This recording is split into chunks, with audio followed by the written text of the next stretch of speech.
Okay. Okay. Bismillahirrahmanirrahim. This is a presentation that introduces the concept of big data, challenges, and new trends. It's not a technical seminar. It's just to explore what big data is, the new trends in big data, where research is currently in big data.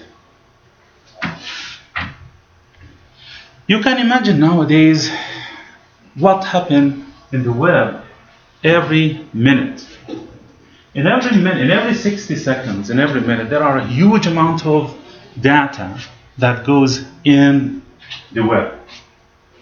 For example, you can see more than 1,500 blog posts. We have more than 25 plus hours total videos every 1 second that goes or uploaded to YouTube, for example.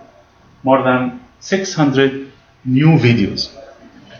Okay? There are, for example,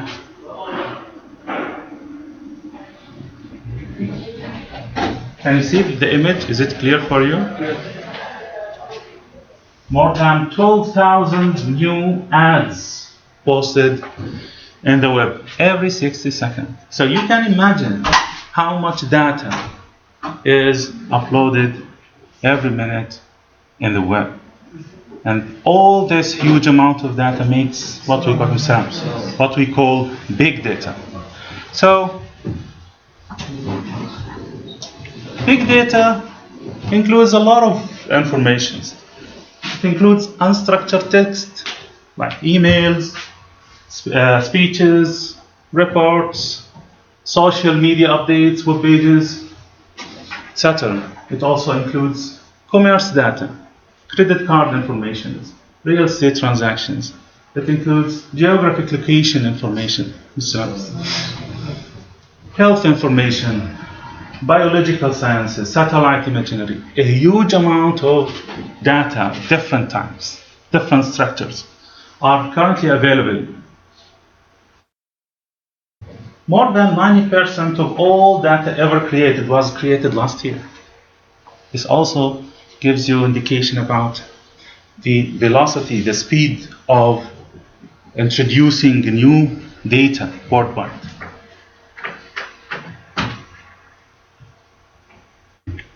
So, what big data is about? What is big data? What do you think big data is? I don't like just to speak, I'd like to make some conversations. So, big data is about what? What is it?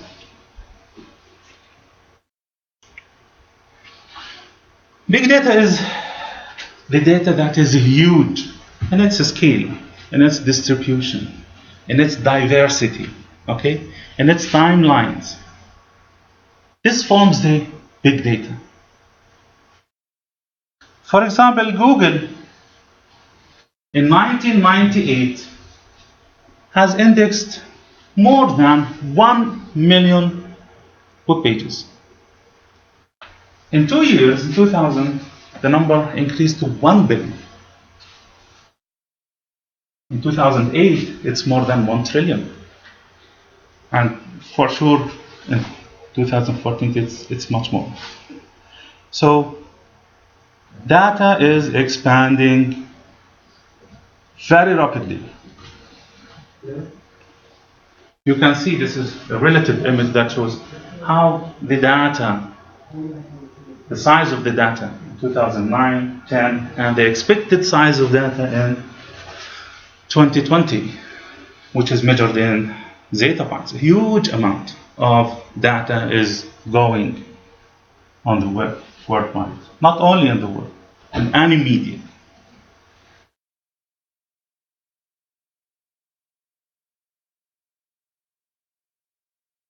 Things are expected to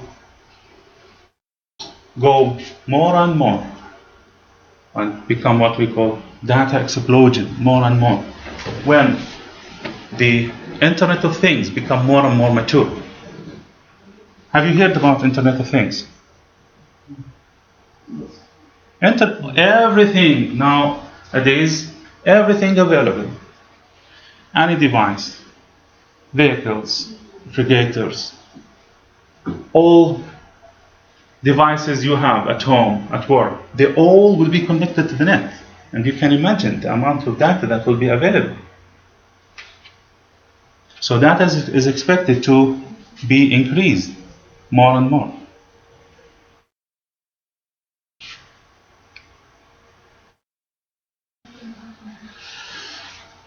The term big data, I tried to use the Google Ngram viewer to know when the term big data used the first time. It was astonishing for me to know that the term big data is firstly used in the 30s.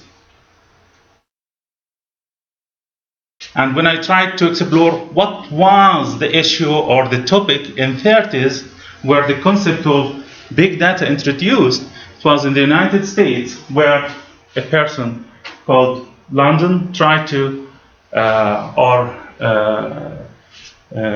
he participated as a candidate in the elections, and people want to know, is it possible for him to success? Okay? And it has been discussed in an article in a journal or magazine in the United States called the Digest. Okay, so the term was introduced very early in the 30s. Then you can see here that this is 1960. In the 50s, the term big data is started to appear or used more and more, basically in statistics. So in the 30s and 50s, the statisticians started using the term of big data. Okay? When they started weighting, probability models, data fusion, time series analysis, and so on. So the term is not totally new, but nowadays it's used more and more as we can see the data extensively available through the different technologies, devices we have nowadays.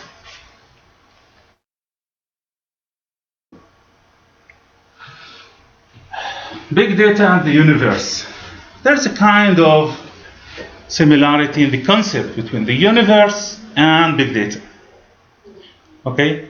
Those people who are studying the universe, they know that while they are collecting data now to be analyzed, or while they are analyzing the current information they have about the universe at that moment is expanding. The same thing regarding big data. When you use big data to make analysis, you must be sure that the data that you are using in this minute, in the next minute, there are much more data than you are using right now.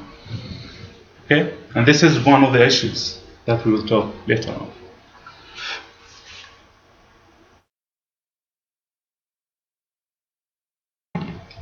The key characteristics of big data, we have what we call the big V's, the big 3 V's for big data. What big data is mainly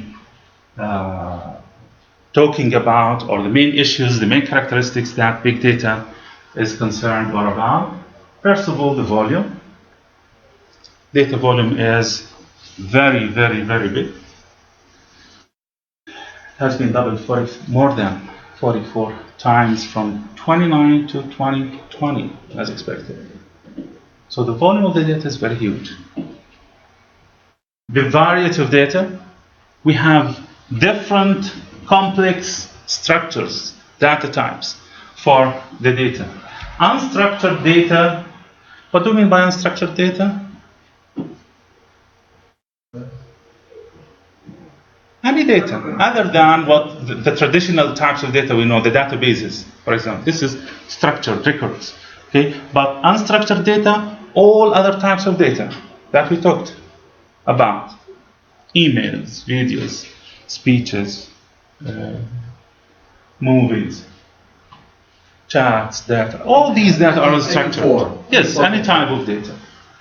The unstructured data forms 80 to 90% of the data that exists nowadays. This is a huge amount. And this also introduces some challenges in how to manage or deal with this type of data. We used to use traditional types of data. And the other V is the velocity. The velocity or speed. Data are expanding rapidly. Okay? So these are the three main characteristics of big data. Now, some other people's added two more V's to big data: the variability of the data and the value. There's L here. The value of the data. Variability, okay? This state or validity of data in relation to the time that is used in. The value of the data for business, for example, it's important to know the value. Is that type of data valuable for the company or not? Not all the data are valuable for my company. So the value is another dimension for big data that is interested for companies, okay? For businesses. Some other people added another dimension to big data as a main characteristic of big data, which is the visualization. At the end, you need to visualize your findings, your results. So visualization is another main characteristic of big data. So now totally we have 6 characteristics of big data. Big data analytics. Big data analytics is not only about analyzing or managing the data. It's much more than that. It's about asking new questions, formulating new hypotheses, explorations and discovery of data. Making data-driven decisions. Nowadays, all businesses, successful businesses, are making decisions based on data. The use of new analytics techniques either apply it to new data sets or apply it to existing data that has been formed or put in new forms.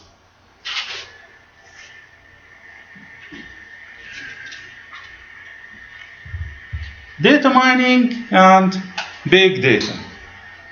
We used to talk about data mining. We have data mining is much mature than big data.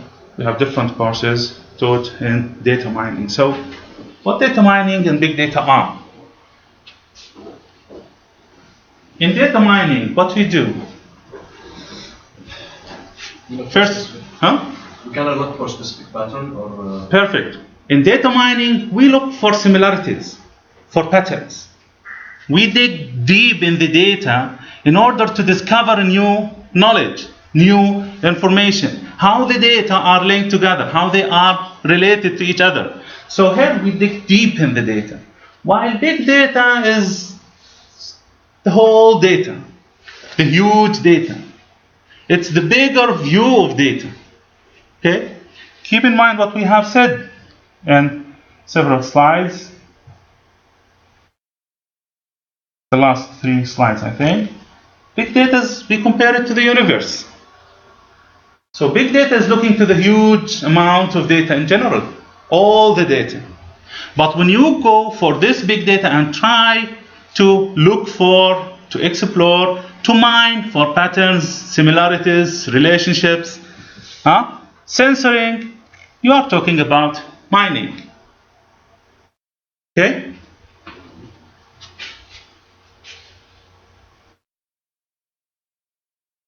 Why big data?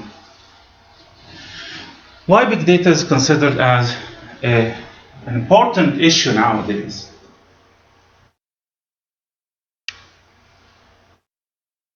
Because of business. People in business need to make decisions in order to improve their services, increase their revenue. So they need data. As we said, data-driven decisions. They need to have data, okay, in order to make decisions. And they make money out of that. So because of that, big data is very important.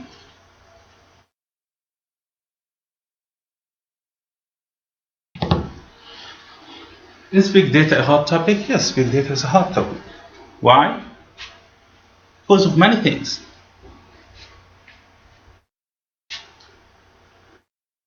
We have non-traditional data types, huge amount of non-traditional data types. We have big data volumes available nowadays.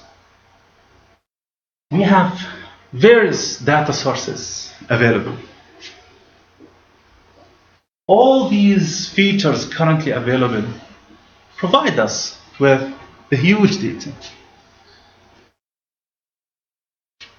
And there are several other drivers to invest in big data. Technology is available. All the technologies you know nowadays, they also participate in increasing the size of big data. Economics. People in the different enterprises, they want to improve their services, improve their performance, right? Business insights. Okay? How to increase my customer loyalty? This is an issue for companies. They can make decisions in that if they can analyze the available data they have about their customers.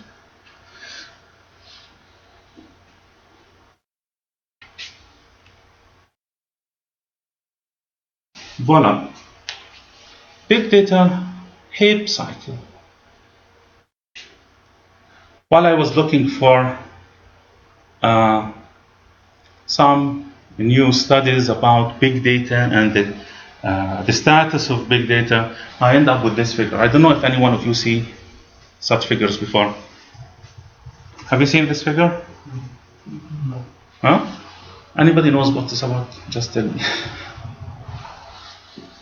This is the what we call hype cycle generated by Gartner. First of all, this figure, they have many hype cycle diagrams like this for different fields or topics. And this is for big data. What the figure is about, it says that at the beginning of any technology, any concept, at the beginning, you have some triggers that start that dimension or that track. Then people's expectations about this issue increase more and more till you reach the peak of expectations.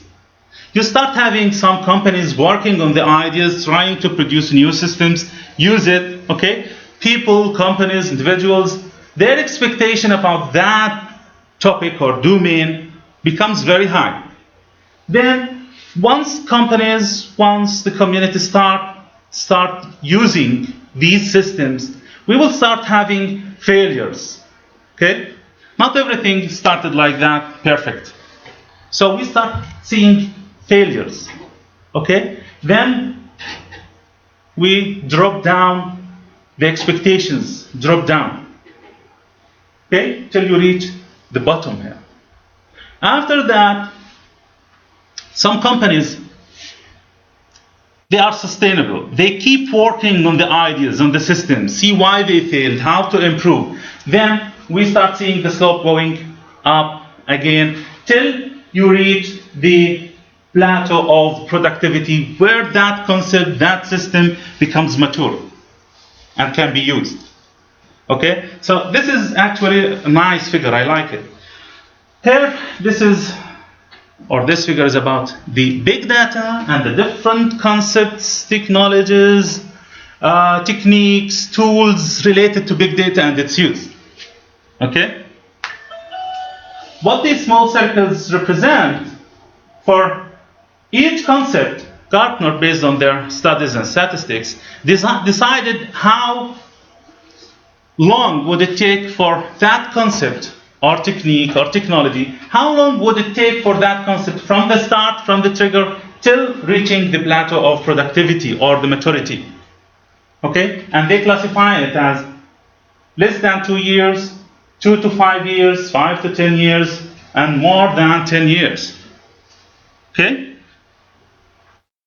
So the whole story started by having people start valuing the information. They start sense the need of information, the value of information. This one's the starting point. And then the whole techniques, concepts related to big data emerge. Okay? For example, this hype cycle for 2012. Every year, Gartner, they produce similar graphics. Okay? For example, maybe the text is not clear from your side, even from here, but I try to find, this is the clearer image I got. So, for example, you can see that text analysis, for example, it passes all that way. It has been implemented by different tools or techniques, reach the highest expectation from people and companies. Then the systems that make text analysis have been conducted or have been executed or tried by different companies with several failures. Then we come down. Now the text analysis is in this phase or in this location. And Gartner expects that text analysis in 2 to 5 years will reach the plateau of productivity. Semantic web. Semantic web started here after all these different concepts. For example, social analytics. What we have here that are very close to the plateau, we have, for example, predictive analysis, web analytics. It will take less than 2 years for them to become productive and mature. Okay? So we have different concepts, techniques that are related to big data, and this, based on Gartner statistics, shows when these concepts will become mature. Can you name 2 or 3 in the leftmost? There? Down. High performance. High performance computing, it will take 5 to 10 years to become productive and mature. You mean it will go up, then it will go down again? Because this is the nature. When you have some new technologies, people have big expectations for that technologies. But once you start having some systems that implement that concept, okay, and people, companies start to use it, they will be faced by several failures. Then the expectations go down. After that, some companies, not all of them, some companies, they keep working on these ideas, these systems, trying to improve them more and more. Then you will start seeing that the slope is going up again till you reach a stable level. Okay?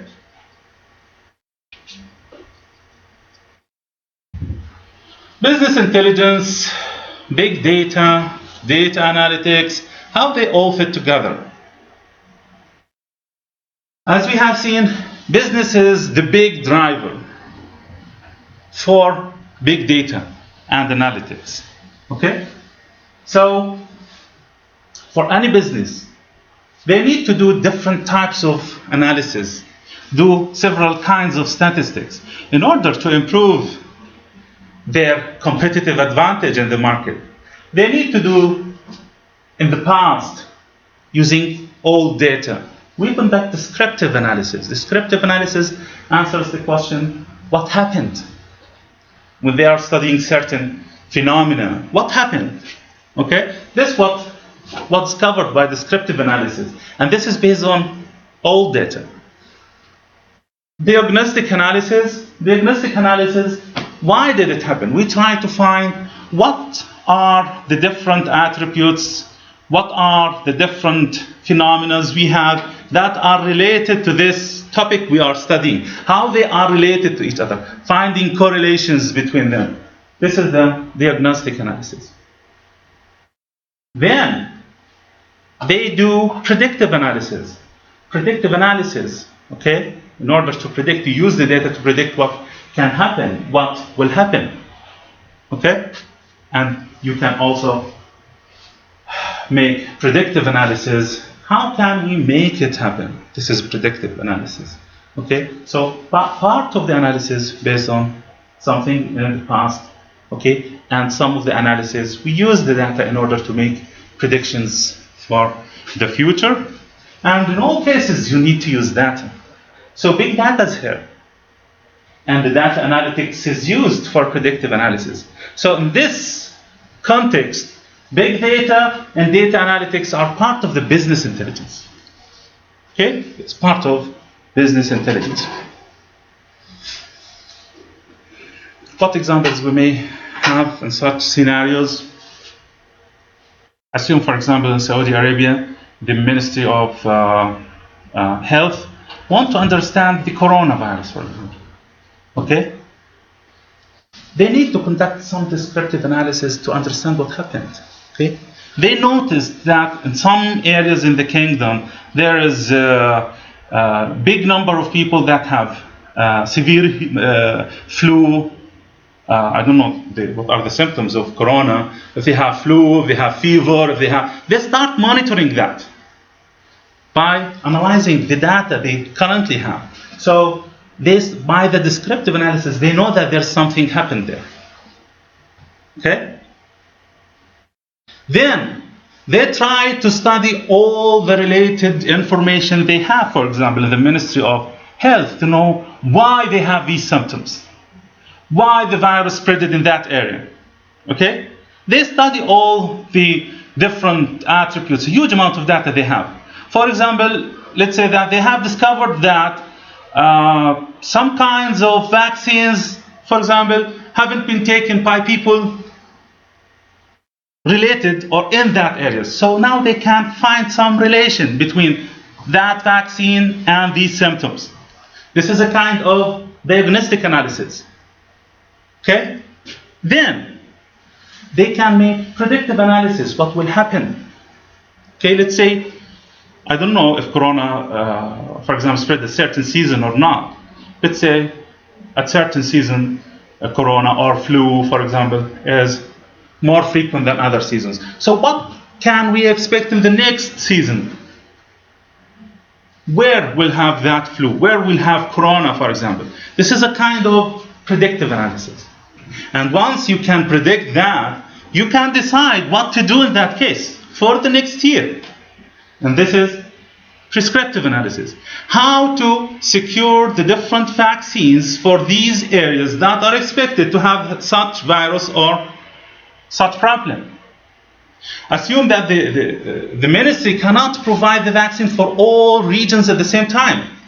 So through the prescriptive analysis and the data they have from the predictive analysis, they can decide or prioritize the different areas from where to start. And this helps in managing the problem. Okay?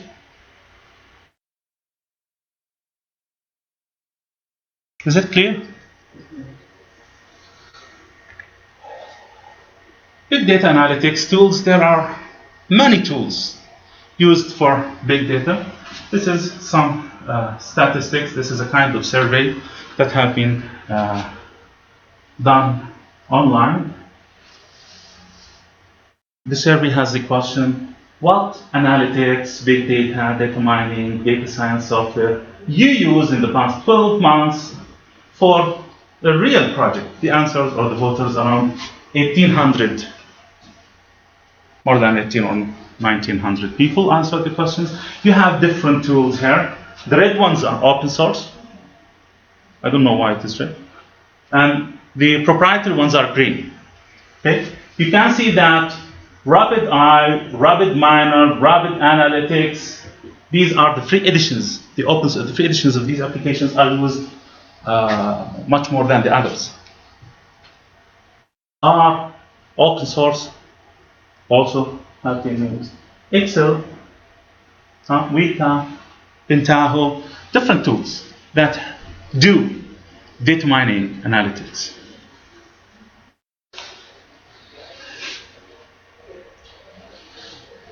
Now the challenges. We have three main challenges in data mining, in big data. The first challenge is related to the expression. How to express the big data. This is a big challenge, okay? Since we already know that unstructured data takes over 70 to 80% of the digital universe, how can we express this unstructured data? How to express these unstructured data in an effective way that help in managing, analyzing, processing this data. This is a challenge. We need to do that in order to help companies deal with rapid growth of information. This is a key challenge in this issue.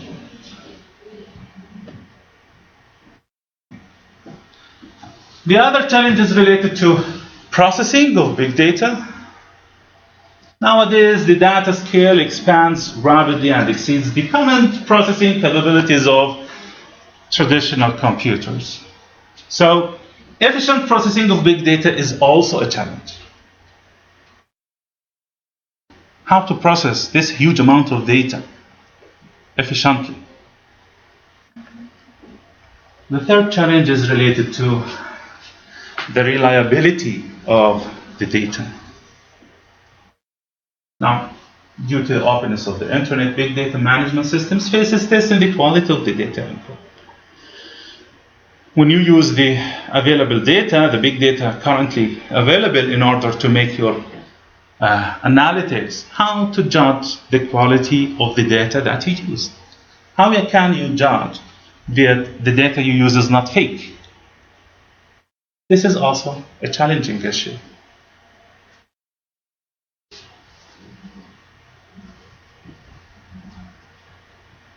If you can see, according to Gartner's statistics, the key data is not correct or accurate in more than 25% of global Fortune 1000 companies. The top 1000 companies that uses big data to make decisions and do analytics, 25% of the data they use is inaccurate.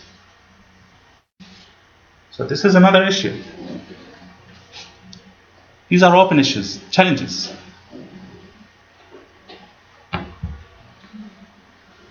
Controversy about big data. There is a big debate about different issues in big data. Some people say, why you call it big data analytics? It's data analytics. Data nowadays is big, and it will go bigger. So why differentiate? This is big data analytics or data analytics? No, it is data analytics.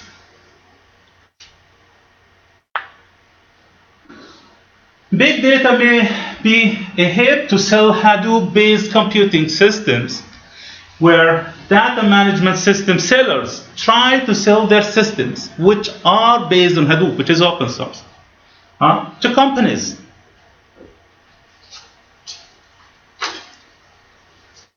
This is also a controversial issue.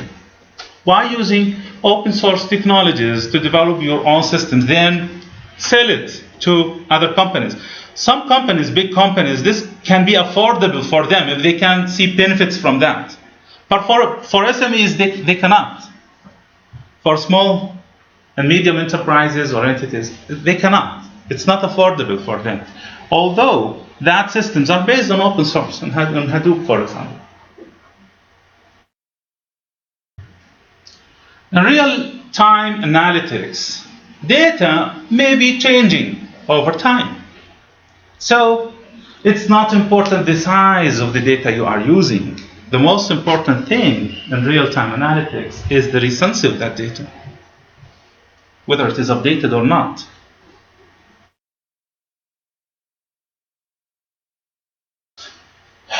Bigger data are not always better data. If you go big, it doesn't mean that you will do the right things. It depends if the data is noisy or not, if it is representative of what you will study or not.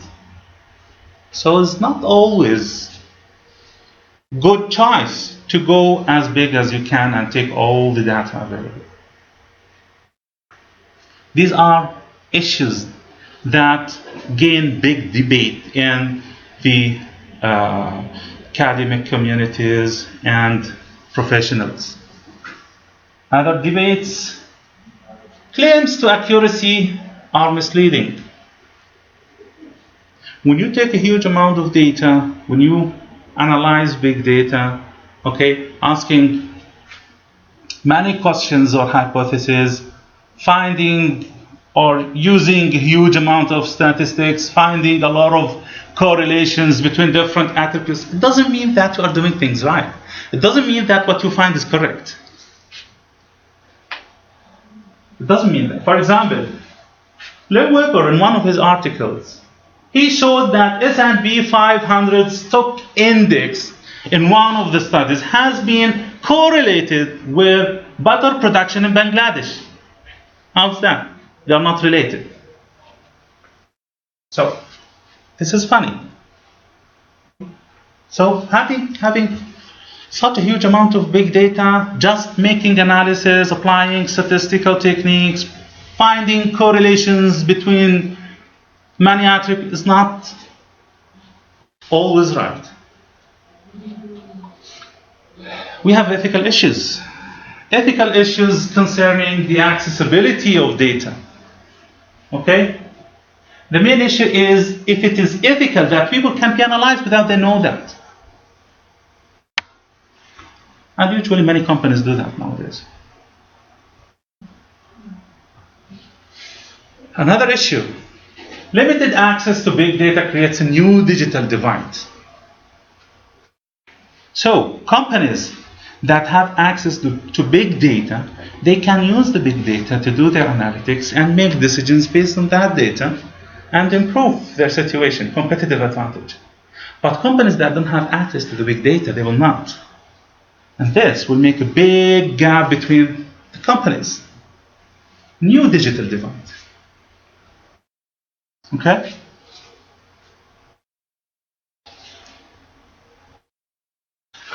Okay. What are the future trends in big data? We talked about the big data as a concept. We talked about the different challenges, the characteristics of big data.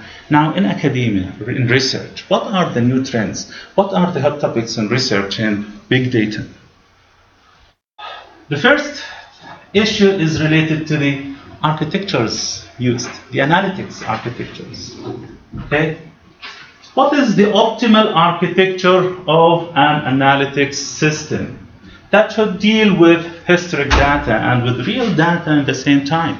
We don't know. We don't have that optimal architecture for that analytics system. This is still in labs, research.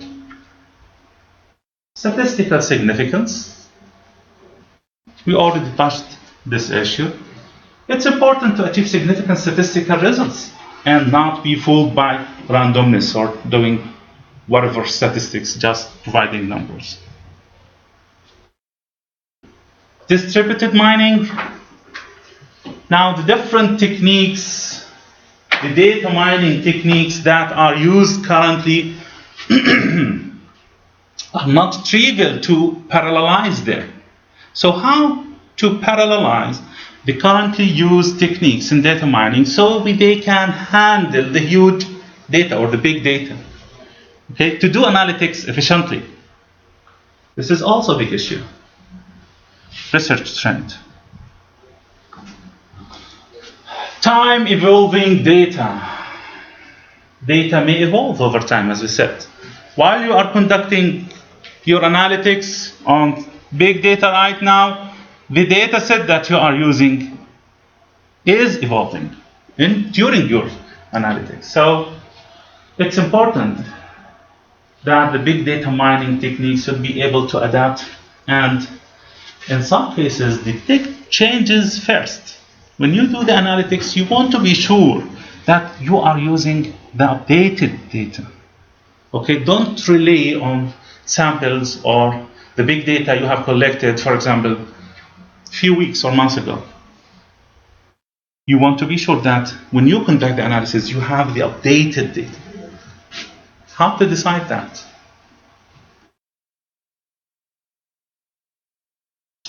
Visualization, also one of the research areas in big data. How to present, to visualize your results.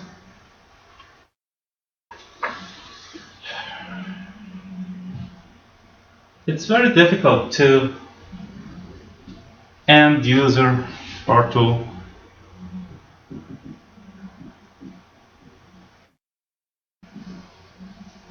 There are some missing characters here, but it's difficult to provide user-friendly interfaces that visualizes all the results of your analytics, which are based on big data. So visualization also is one of the new trends or research topics in big data. Hidden big data.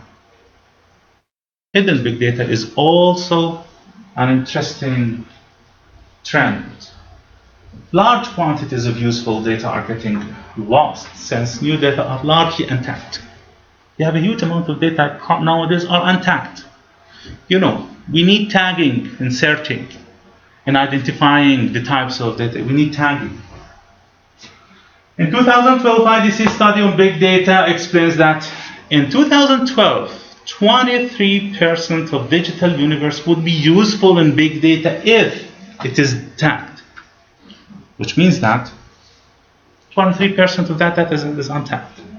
And they will be useful in data mining if they are tagged. Currently, only 3% of the potentially useful data is tagged. 3% of the data is tagged. And less of that number is actually analyzed. This means that big data is not a mature field. Still, it's in process. Gartner, in their hype cycle for 2003, what we have here, 2012. In their figure in 2003, they have expected that big data needs more than 5 years in 2013. Needs more than 5 years to become a mature field or to reach the plateau of productivity. So at least 2018 or 20, it will become, it's still a mature field. Okay?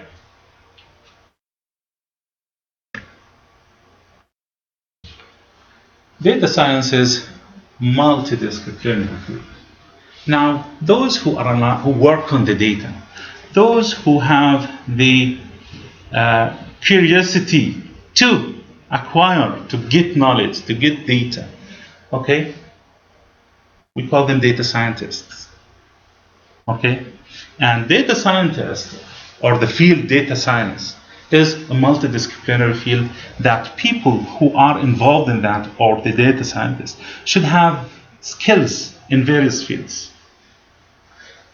Data science, we have data mining, knowledge discovery, databases, visualization, statistics, pattern recognition, machine learning, AI. All these fields, all of them are mixed, okay, together and needed to become data scientists, or should be part of the data science as a discipline. By the way, data scientist is expected to be one of the hottest jobs in the coming years. Those who can read what's behind the data, they can understand the data, okay? They can find relations, predictions from the data. This is very important.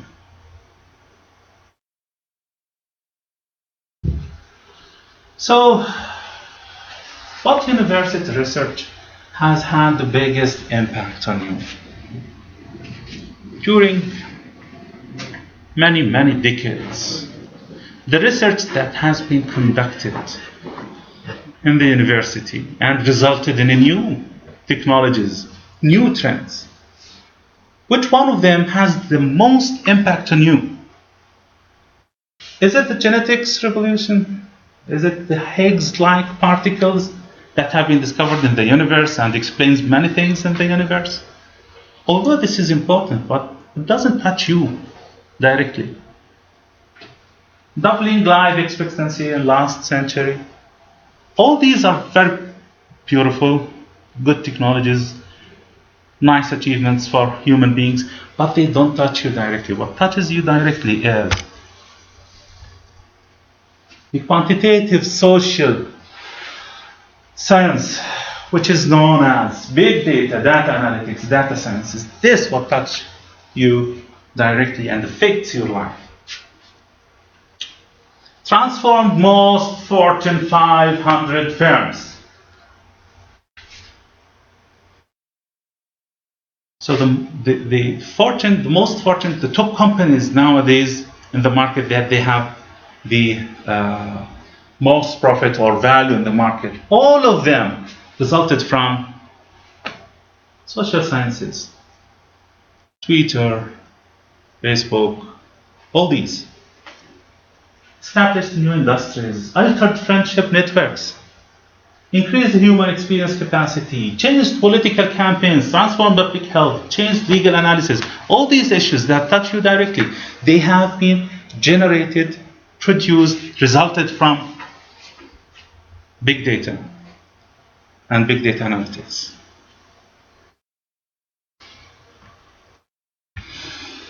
This is an open issue about McDonald big data. What are the opportunities, challenges, future of big data in McDonald Center? You may need to have like brainstorming session with the professor to discuss these issues.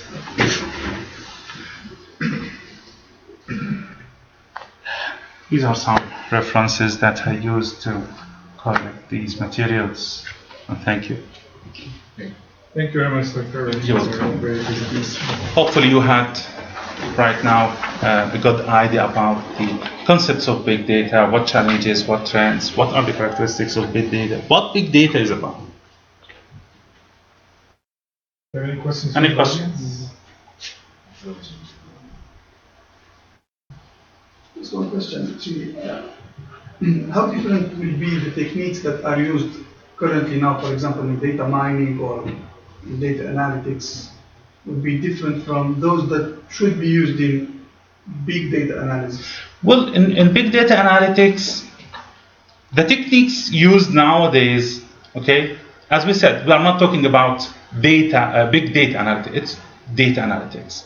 And in data analytics, you use what you currently have, okay, but you face some problems. As we said, this is research areas, open areas that needs more improvement. How to make these techniques suitable to manage the big data efficiently. Nowadays, many techniques can manage or can be used to analyze big data, but the point is efficiently. How you can make that efficiently? So this is the point. The issue is just scaling the current techniques to manage like a larger amount of information, but basically scaling, it's about the size, but sometimes it's not about the size. It's about the technique, it's the algorithms themselves. As we said, how to make the currently techniques used in data mining capable of making parallel processing or parallel analytics. It's a kind of algorithmic changes in order to cope with the huge amount of data. In the analytics, we use, for example, the decision trees, classifications, k-means, all these statistical methods, Bayesian methods, all of these methods are used in big data analytics. They are used in big data, and they are well known. They are not new. I have a question. I think students might be very interested. You mentioned that data science is going to be the this is one of the hot jobs in the near future. Highest paid jobs. So yes. One might want to ask you, how do you become a data scientist? Well, for example, EMC, they are providing exam. It's an exam that you have to take and become a data scientist. But in order to be able to take that exam, you should have a wide range of knowledge from different areas, as we said, in statistics, in data mining, in databases, in SQL, and all these issues. You have to be aware or understand these topics. And maybe in PSU, I think we need to re-study the course plan for students in order to provide them with these courses. For example, students should have course in statistics. I don't know, maybe they have one elective course or so. So those students who are interested to take the exam and become a data scientist, they should go with that path, taking course in statistics, database, relational databases, SQL, data mining, machine learning, all these stuff. You should have good knowledge of all these stuff. Then you can wrap them all together and then take the exam. It's not difficult exam. As I didn't take it, but as I've been told, it's not. It's a multiple choice, but you need to know all these issues. So right now there's no major dedicated to data scientists in any of the universities. No university can make a track for data science. It's not like a track, but different courses and the tracks we already have, you can take them because some of them electives. Mm-hmm. So if you are interested in becoming data scientist, you have to take these electives. Okay? Any questions? Okay, thank you very much. Thank you very much. Yeah. Thanks.